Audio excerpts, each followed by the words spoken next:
കുടുംബക്ഷേത്രം ആരാധിച്ചു കൊണ്ടിരിക്കുന്നതാണ്, വലിയ ഉത്സവങ്ങൾ നടത്തുന്നതാണ്. എനിക്കിത് വീട്ടിൽ നിന്ന് പറയാൻ ഒരു വകയുമില്ല.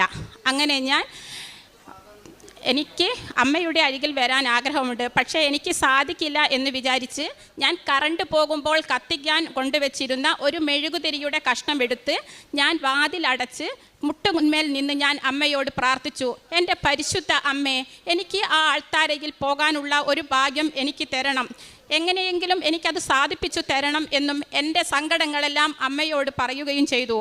പക്ഷേ എൻ്റെ കൈക്ക് ആ സമയം കണ്ണടച്ചിരുന്നു. എൻ്റെ കൈക്ക് ആരോ പിടിക്കുന്നത് പോലെ എനിക്ക് അനുഭവപ്പെട്ടു. ഞാൻ പേടിച്ചു. ഞാൻ കാരണം വിചാരിച്ചു എൻ്റെ ഭർത്താവോ മകനോ ആയിരിക്കാം എൻ്റെ കയ്യിൽ വന്ന് പിടിച്ചത് എന്നാണ് ഞാൻ വിചാരിച്ചിരുന്നത്. പക്ഷേ ഞാൻ വാതിൽ അടച്ചിരുന്നു. പിന്നെ എനിക്ക് കണ്ണ് അടച്ച് പ്രാർത്ഥിക്കാൻ കഴിഞ്ഞില്ല. എന്തോ എന്നെ പിടിച്ചിട്ടുണ്ട് എന്നുള്ളത് എനിക്ക് ഉറപ്പാണ്. ഞാൻ വീടിൻ്റെ ഉള്ളിലെല്ലാം നോക്കി, റൂമിലെല്ലാം നോക്കി.